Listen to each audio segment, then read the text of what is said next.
नमस्कार, TV 27 news देख रहे हैं आप और मैं हूं आपके साथ दिनकर आनंद। प्रधानमंत्री नरेंद्र मोदी ने आरजेडी सुप्रीमो लालू प्रसाद यादव की ओर से परिवार को लेकर किए गए निजी हमले का जवाब तेलंगाना की रैली में दिया। पीएम मोदी ने कहा कि मेरे परिवार को लेकर मुझ पर निशाना साधा गया, लेकिन अब पूरा देश बोल रहा है कि मैं हूं मोदी का परिवार। उन्होंने कहा कि परिवारवादी पार्टियों के चेहरे अलग हो सकते हैं, लेकिन चरित्र एक ही होता है। प्रधानमंत्री ने यह भी कहा कि यह नौजवान यही मेरा परिवार है, देश की करोड़ों बेटियां, माताएं, बहनें, यही मोदी का परिवार है। देश का हर गरीब मेरा परिवार है। वहीं पीएम के इस बयान के बाद कई मंत्रियों ने सोशल मीडिया साइट एक्स पर प्रोफाइल बदल दी है। सभी ने अपने नाम के आगे मोदी का परिवार लिख लिया है। आप तस्वीरों में देख सकते हैं टीवी स्क्रीन पर किस तरीके से मध्य प्रदेश के बीजेपी अध्यक्ष वी डी शर्मा का एक्स का बायो देख सकते हैं, जिसमें मोदी का परिवार लिखा हुआ है। जेपी नड्डा ने अपने बायो के आगे मोदी का परिवार लिख लिया है। साथ ही गृह मंत्री अमित शाह ने भी मोदी का परिवार लिखा है। देश के कोटि कोटि लोग मुझे अपना मानते हैं, अपने परिवार के सदस्य की तरह मुझे प्यार करते हैं, और इसलिए मैं कहता हूं 140 करोड़ देशवासी यही मेरा परिवार है।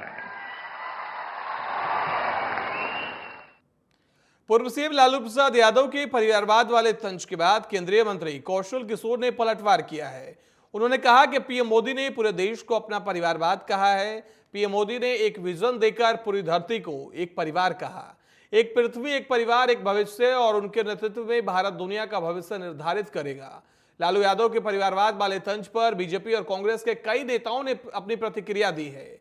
आइए सुनाते हैं आपको क्या कुछ कहा है नेताओं ने। मोदी जी ने पूरे देश को परिवारजन कहा है। हमारे परिवारजनों, मोदी जी ने पूरी पृथ्वी को एक परिवार कहा। एक पृथ्वी, एक परिवार, एक भविष्य। मोदी जी के नेतृत्व में दुनिया का भविष्य भारत निर्धारित करने का काम करेगा। ब्राइट फ्यूचर निर्धारित करने का काम करेगा मोदी जी के नेतृत्व। लालू जी के कहने का मतलब है कि जिसको भी परिवार है वो परिवारवाद करे, यही उसके कहने का मकसद है। अरे मोदी जी का परिवार पूरा देश है, समझ गए ना, पूरा देश है। देश के सभी वासियों को, आज से नहीं, आप उनका भाषण सुनिए, पहले से कहते हैं मेरे परिवारजनों, आज से नहीं, आप 6 महीना पहले से भाषण उनका सुनिए नरेंद्र मोदी का, पूरे देशवासियों को कहते हैं मेरे परिवारजनों। आज लालू यादव ने जो किया है, उसने परिवारवाद को डिफेंड किया है। वो डिफेंड करने लायक नहीं है। मैं, मेरे बाद मेरा लड़का, मेरा बेटा, मेरी बेटी, ये देश एक्सेप्ट नहीं करेगा। परिवारवाद, भाई भतीजावाद नहीं चलने वाला है। ये जो बड़े बड़े लोग होते हैं, वो लोग अपने जो महात्मा होते हैं, वो अपने परिवार को छोड़कर, परिवार त्याग कर कर करके समर्पण करते हैं समाज को, अपना समय और देश को। महान महान लोग ऐसा ही किए, वही नरेंद्र मोदी जी ने किया। काश मोदी जी रिएक्ट करते उन 2 नौजवानों की आत्महत्या पर जो हर घंटे इस देश में आत्महत्या करते हैं। उस पे रिएक्शन कभी नहीं आएगा मोदी जी से। किसानों पे कभी रिएक्शन नहीं आएगा मोदी जी। पेपर लीक पे कभी रिएक्शन नहीं आएगा मोदी जी। मणिपुर पे कभी रिएक्शन नहीं आएगा मोदी जी। जहां अपने ऊपर कोई बात आ गई, पूरा का पूरा भाजपा सड़क पर आके नाचने लग जाएंगे। ये तरीका है? आप इसलिए देश में सरकार में बैठे हैं आप लोग 10 साल के लिए, इसलिए बैठा है आपको सरकार में। मुझे ऐसा लगता है ये सारी चीजें मुद्दों से भटकाने की है। मुद्दा क्या है? मुद्दा है बेरोजगारी, मुद्दा है पेपर लीक, मुद्दा है इस देश का युवा जिसके भविष्य को गर्त में डाल दिया, मुद्दा है महंगाई, मुद्दा है आर्थिक असमानता। 46 रुपए रोज पे 5% आबादी रह रही है, 2 बोतल पानी ना है। उन सब मुद्दों पे बात नहीं करेंगे। पूरब पूछो तो पश्चिम भागेंगे, उत्तर पूछो तो दक्षिण भागेंगे। ये ध्यान भटकाऊ आंदोलन चलाती है बीजेपी। हम ध्यान भटकने नहीं देंगे। भटकाना है तो मुद्दों पर आना पड़ेगा, इसके अन्यथा ये कुछ नहीं है। और मेरा अपना मानना है, शहीद के परिवारों को, जिन लोगों ने इस देश के लिए, इस तिरंगे की मान के लिए अपना खून का बलिदान किया, अपनी जान का बलिदान किया, उनको आप क्या क्या कहते हैं? आप किस मुंह से आज आए हैं इधर उधर की बात करने? सुप्रीम कोर्ट ने आज वोट के बदले नोट मामले में एक बड़ा फैसला सुनाया है। सुप्रीम कोर्ट ने कहा कि अब अगर सांसद पैसे लेकर सदन में भाषण या वोट देते हैं तो उनके खिलाफ केस चलाया जाएगा। सुप्रीम कोर्ट की संविधान पीठ ने बड़ा फैसला सुनाते हुए पिछले फैसले को पलट दिया है। अब ग्राफिक्स के जरिए आपको बताते हैं फैसले के बारे में क्या था। संविधान का अनुच्छेद 194 का भाग 2 आपको ग्राफिक्स के जरिए बताते हैं। किसी राज्य के विधानमंडल का कोई भी सदस्य विधानमंडल या उसकी किसी संपत्ति में अपने द्वारा कही गई किसी बात या दिए गए वोट के संबंध में किसी भी अदालत में किसी भी कार्यवाही के लिए उत्तरदायी नहीं होगा।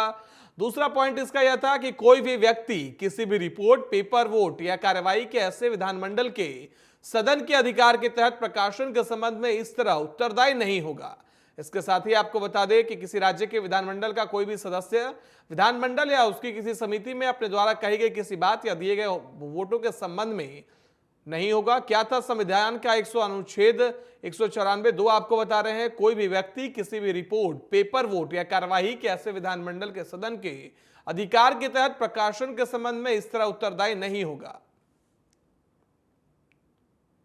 तो वोट के बदले नोट पर सुप्रीम कोर्ट का चोट आया है। अनुच्छेद 105 का भाग 2 आपको बता रहे हैं। अनुच्छेद 105 के भाग 2 में संसद सदस्यों को समान सुरक्षा प्रदान करता है। इसके साथ ही आपको बता दें कि 1998 का वह फैसला 1998 में 5 जजों की बेंच ने पीवी नरसिम्हा राव बनाम राज्य सीबीआई और एसपी ने इसकी शाब्दिक व्याख्या की और माना कि विधायकों और संसद और विधानसभाओं में अपने भाषण और वोट से जुड़े मामले में रिश्वत के लिए आपराधिक मुकदमा चलाने से छूट प्राप्त है।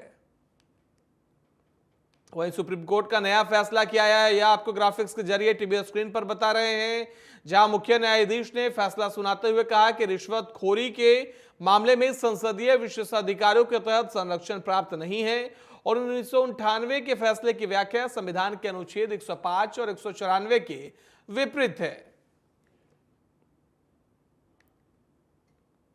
वहीं आम आदमी पार्टी को सोमवार को सुप्रीम कोर्ट से बड़ा झटका लगा है। कोर्ट ने आम आदमी पार्टी को 15 जून 2024 तक अपना कार्यालय खाली करने को कहा है। कोर्ट ने माना कि आम आदमी पार्टी कार्यालय राउस एवेन्यू कोर्ट की जमीन पर बना है। साथ ही यह भी कहा कि आप चाहे तो जमीन के लिए आवेदन कर सकती है। दरअसल आम आदमी पार्टी के खिलाफ शिकायत की गई थी कि उनका दफ्तर राउस एवेन्यू कोर्ट को आवंटित जमीन पर बना है। इस मामले में हाईकोर्ट ने भी सख्त नाराजगी जाहिर करते हुए दफ्तर खाली करने को कहा था। इस फैसले के खिलाफ आम आदमी पार्टी ने सुप्रीम कोर्ट का रुख किया था।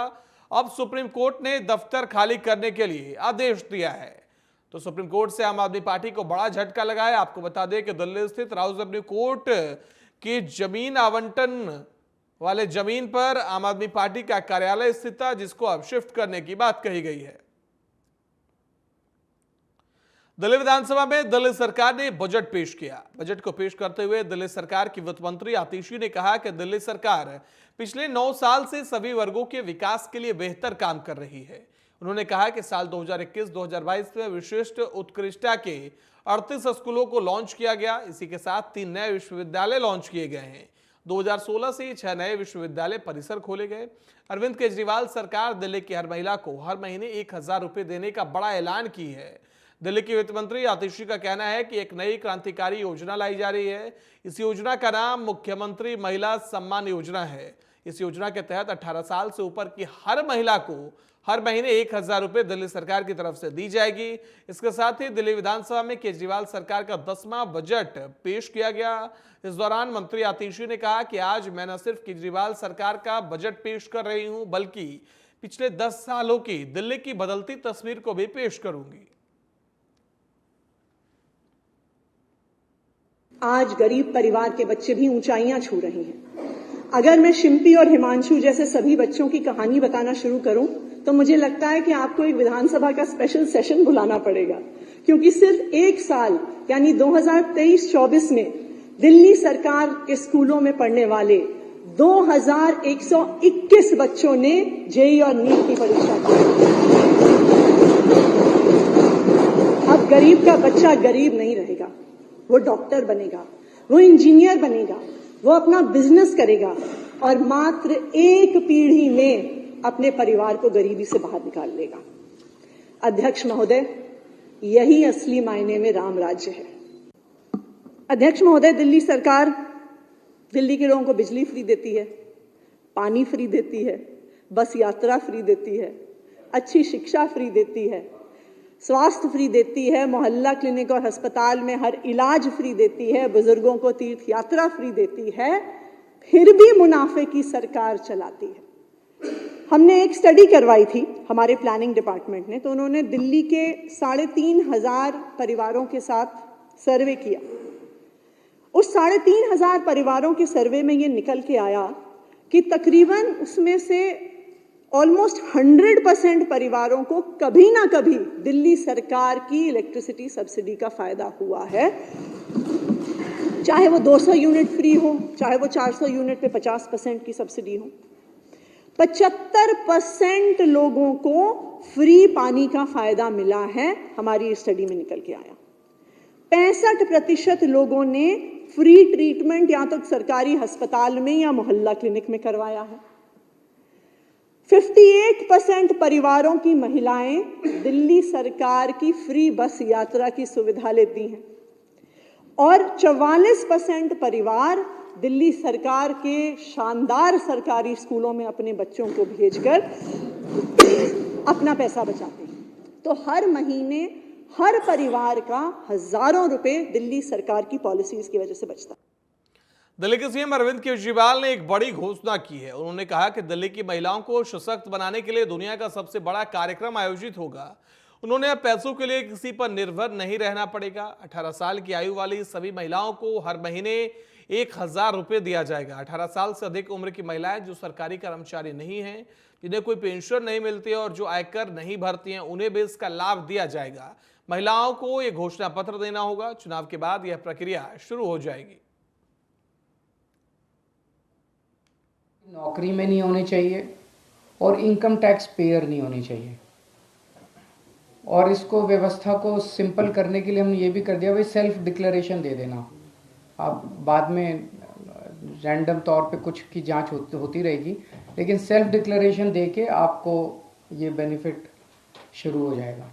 तो इस साल अभी चुनाव के बाद जो है वो इसकी प्रक्रिया चालू होगी, फिर इसको हम कैबिनेट में लाके इसको सब करेंगे। तो मैं दिल्ली की महिलाओं को बहुत बहुत बधाई देना चाहता हूँ। इससे एक बहुत बड़ी बात होगी, दिल्ली की अर्थव्यवस्था में बहुत बड़ा उछाल आएगा। हमेशा ये देखा गया है कि अगर संपत्ति या दौलत या पैसा कुछ चंद लोगों के हाथ में कॉन्सेंट्रेट हो जाए तो अर्थव्यवस्था का बेड़ा गर्क हो जाता है। पिछले 75 साल में हमने देखा जितनी भी पार्टियों की सरकार आई उनकी एक ही थ्योरी थी, trickle down theory, trickle down economics. उनका ये होता था कि भाई 2-4 परिवारों को सारा पैसा दे दो देश का, वो फिर फैक्ट्री लगाएंगे, फैक्ट्री में सारे मजदूरी करेंगे और उससे देश की तरक्की होगी। उससे देश की तरक्की कभी नहीं होती। गुजरात में लोकसभा चुनाव से पहले कांग्रेस को एक और बड़ा झटका लगा। राहुल गांधी की गुजरात में भारत जोड़ो न्याय यात्रा से पहले 2 बड़े कांग्रेस नेता ने पार्टी से किनारा कर लिया है। सीनियर नेता और कांग्रेस विधायक अर्जुन मोढवाडिया ने इस्तीफा दे दिया। अर्जुन मोढवाडिया गुजरात कांग्रेस के पूर्व अध्यक्ष और सीनियर नेता रहे हैं। उन्होंने आज विधानसभा अध्यक्ष से मिलकर विधायक पद से इस्तीफा दे दिया। वो पोरबंदर से विधायक चुने गए थे। विधानसभा में वे नेता प्रतिपक्ष रह चुके हैं। बताया जा रहा है कि वे जल्द ही बीजेपी में शामिल हो सकते हैं। तो अर्जुन मोढवाडिया ने कांग्रेस का हाथ छोड़ अब बीजेपी का दामन थाम लिया है। आपको बता दें, लोकसभा चुनाव से पहले और राहुल गांधी की न्याय यात्रा गुजरात में एंटर करने से पहले कांग्रेस के लिए इसे बड़ा झटका माना जा रहा है। पंजाब विधानसभा में राज्यपाल का अभिभाषण कथित तौर पर विपक्ष द्वारा रोके जाने के बाद पंजाब के सीएम भगवंत मान और कांग्रेस विधायक और नेता प्रतिपक्ष प्रताप सिंह बाजवा के बीच तीखी बहस हुई। इस दौरान सीएम भगवंत मान ने कहा कि राहुल गांधी और सोनिया गांधी किसके साथ बैठते हैं, मेरे साथ, कि आप कभी उनके साथ बैठे हैं? एक तरफ आप हमारे साथ समझौता कर रहे हैं, जाओ और सोनिया और राहुल गांधी से कहो कि वो हमारे लिए कुरुक्षेत्र, दिल्ली और गुजरात लोकसभा सीटें न दे। बाद में सदन की कार्यवाही 15 मिनट के लिए स्थगित कर दी गई।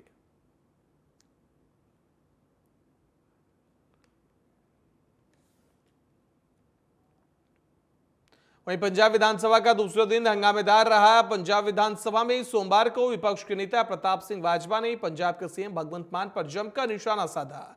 इस पर सीएम भगवंत मान भी पलटवार करते देखे गए। दोनों के बीच तीखी बहस को देखते हुए विधानसभा की कार्यवाही कुछ देर के लिए रोकनी पड़ी। कांग्रेस नेता प्रताप सिंह बाजवा ने सीएम भगवंत मान पर अभद्र व्यवहार का आरोप लगाते हुए इस्तीफे की मांग कर डाली। प्रताप सिंह बाजवा ने कहा कि जब तीखी बहस चल रही थी तो सीएम ने मुझसे पूछा कि क्या मैं उनके खिलाफ चुनाव लड़ूंगा। मैंने उनसे कहा कि वह पंजाब से जहां से भी चुनाव लड़ेंगे मैं लड़ूंगा, उसके खिलाफ खड़े हो जाएं। मैंने उसकी चुनौती को खुले तौर पर स्वीकार कर लिया है। जब गर्मो गर्मी चल रही थी तो सीएम ने मुझे कहा अब मैं इलेक्शन लड़ूंगा, मेरे सामने लड़ोगे। मैंने कहा आप जहां से पंजाब से लड़ोगे मैं आपके खिलाफ लड़ूंगा। ओपनली उनके चैलेंज को मैंने कबूल किया और ये बात हमारी पार्टी के सीनियर लीडर्स की तरफ से ये आई है कि जहां भी भगवंत मान इफ ही कंटेस्ट पार्लियामेंट जहां से लड़ेगा आई विल फाइट। हरियाणा की महिला और बाल विकास राज्य मंत्री कमलेश ढांडा ने बड़ा ऐलान किया है। अंतर्राष्ट्रीय महिला दिवस के अवसर पर सराहनीय योगदान देने वाली महिलाओं को सम्मानित किए जाने का फैसला किया गया है। महिला सशक्तिकरण को बढ़ावा देने के उद्देश्य से अंतर्राष्ट्रीय राष्ट्रीय स्तर पर कई क्षेत्रों में महत्वपूर्ण योगदान देने वाली हरियाणवी प्रतिभाओं को पुरस्कार प्रदान किया जाएगा। उन्होंने कहा कि सुषमा स्वराज पुरस्कार हासिल करने वाली महिला को 5 लाख रुपए की राशि, शॉल और प्रशस्ति पत्र दिया जाएगा। बता दें कि हर साल 8 मार्च को अंतर्राष्ट्रीय महिला दिवस मनाया जाता है। इस अवसर पर हरियाणा सरकार की तरफ से राज्य स्तरीय कार्यक्रम में शिक्षा, सांस्कृतिक, गायन, कला, चिकित्सा, समाज कल्याण, जागृति, जागरण, सशक्तिकरण, खेल, पर्वतारोहण समेत विभिन्न क्षेत्रों में प्रदेश का नाम रोशन करने वाली महिलाओं को सम्मानित किया जाता है।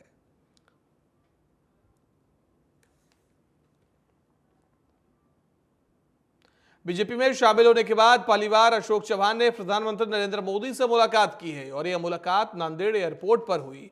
अशोक चौहान ने बताया कि अब मेरी पहली मुलाकात थी और मैंने उनका नांदेड़ स्वागत किया। राज्यसभा में मौका देने के लिए प्रधानमंत्री का धन्यवाद दिया। इस बीच प्रधानमंत्री से राजनीतिक चर्चा हुई और लोकसभा और आगामी चुनाव की तैयारियों के बारे में जानकारी दी गई। तो अशोक चौहान ने प्रधानमंत्री नरेंद्र मोदी से मुलाकात की है। आपको बता दें कि कांग्रेस छोड़ने के बाद पहली बार इन दोनों की मुलाकात हुई है। प्राइम मिनिस्टर आज पहली बार मतलब नांदेड़ में जब आया तो मेरा पहला मुझे मौका मिला कि मैं जब भाजपा में मैंने जो प्रवेश किया है और आज उनको पहली बार मिला हूं तो उनका मैंने स्वागत किया और मैं उनके आभार भी माने कि मेरे को उन्होंने राज्यसभा के लिए नाम निर्देशित किया और मौका दिया है। जनरली पॉलिटिकल सिचुएशन भी जो नांदेड़ की और मराठवाड़े की उसको 1-2-3 मिनटों में मैंने जो बताना मुनासिब था मैंने बता दिया है और मैंने उनको दिल्ली में वक्त देने के लिए रिक्वेस्ट की है। तो भला कि मैं बताऊंगा, आपकी रिक्वेस्ट मुझे पता है तो मैं बुलाऊंगा आपको। पश्चिम बंगाल की मुख्यमंत्री ममता बनर्जी का अपने संस्कृति के प्रति प्यार किसी से छुपा नहीं है। इस बार मौका था पूर्व मेदिनीपुर में एक सरकारी वितरण कार्यक्रम का, लेकिन जब सरकारी कार्यक्रम में पारंपरिक ढोल बजाना शुरू हुआ, बंगाली गीत गुनगुनाए जाने लगे तो मुख्यमंत्री खुद को रोक नहीं पाई और उन्होंने खुद ढोल बजाना शुरू कर दिया। इसके बाद ममता बनर्जी ने वहां मौजूद महिलाओं के साथ पारंपरिक नृत्य भी किया। राज्य के मुख्यमंत्री का यह प्यार देखकर हर कोई गदगद हो गया। सीएम का यह वीडियो सोशल मीडिया पर तेजी से वायरल हो रहा है और इसे शेयर भी किया जा रहा है।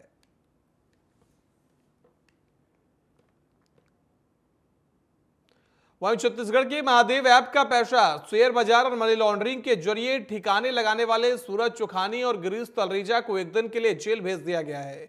ईडी ने भोपाल से गिरीश और कोलकाता से सूरज को गिरफ्तार करने के बाद रविवार को रायपुर के रिमांड कोर्ट में पेश किया। इस दौरान पूछताछ के लिए 14 दिन की रिमांड मांगी गई।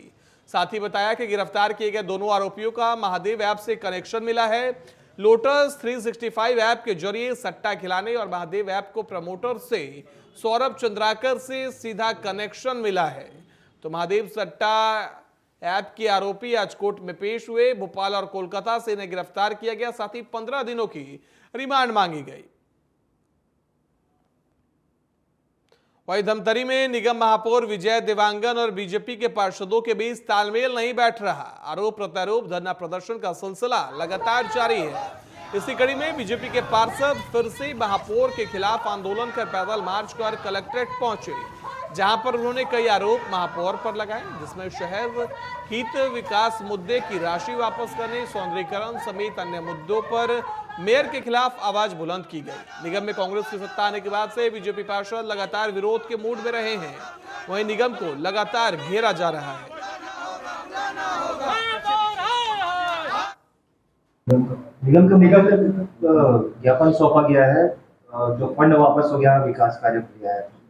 वो शासन का निर्णय है कि क्योंकि यदि कोई काम अनस्टार्टेड है तो उसको वापस कर लिया गया है, उसको लेके एक बार ऊपर स्तर से बात। विकास कार्य की कोई राशि वापसी नहीं हुई है।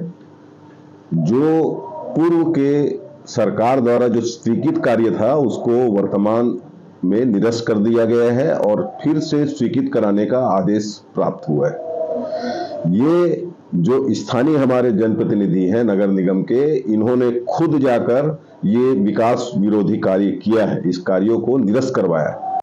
नगर निगम में लगातार 1 वर्ष से सामान्य सभा की बैठक आयोजित नहीं हो रही और महापौर अच्छी भली बात ही जान रहे हैं कि आने वाले समय में अधिसूचना लग जाएगी और बैठक नहीं होगी, तो वो सामान्य सभा में आने से घबराते हैं, डरते हैं कि उनको उनके किए गए प्रश्न पूछा जाएगा। इस वजह से वो टाल मटोल करते हैं और सामान्य सभा की बैठक बुलाना नहीं चाहते। और अभी 5 करोड़ रुपए की राशि जो स्वीकृत राशि थी, जिसका कार्यादेश जारी हो गया था।